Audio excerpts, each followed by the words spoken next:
Last Breath is a 2025 dramatic thriller from director Alex Parkinson, who also directed the documentary of the same name, as well as several other feature-length nature documentaries before jumping into this narrative story.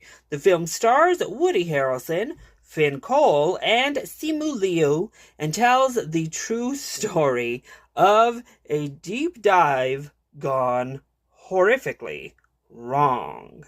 Now, I saw this as the February 24th AMC Screen Unseen, though I did kind of guess what tonight's movie would be.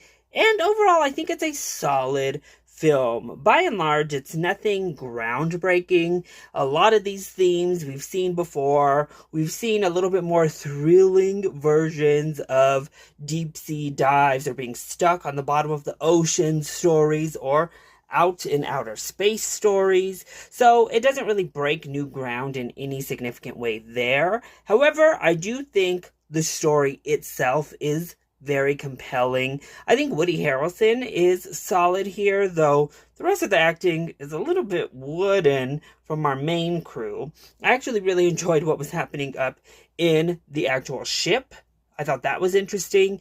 And the emotional impact of following this person and kind of being on the edge of your seat about how their story is going to go worked really, really well.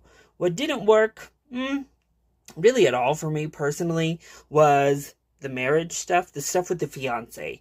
I really thought that was just kind of a shoehorned in way to give our character any sort of persona outside of just being a fellow human, giving us something to care about him for, and just throwing in family and loved ones never really does that for me personally, and it just never really went anywhere. It really felt convenient and add this in to pull at the heartstrings. No.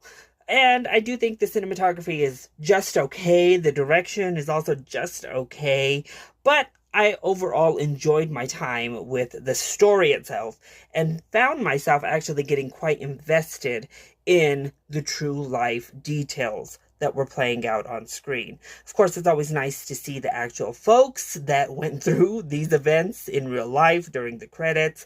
I think the score is nice. The cinematography has its moments in the underwater moments when it's not overly murky or overly flat. So if you like these kind of true life stories, I don't know that you need to rush out to see it in a movie theater, but it's definitely worth watching once it hits stream.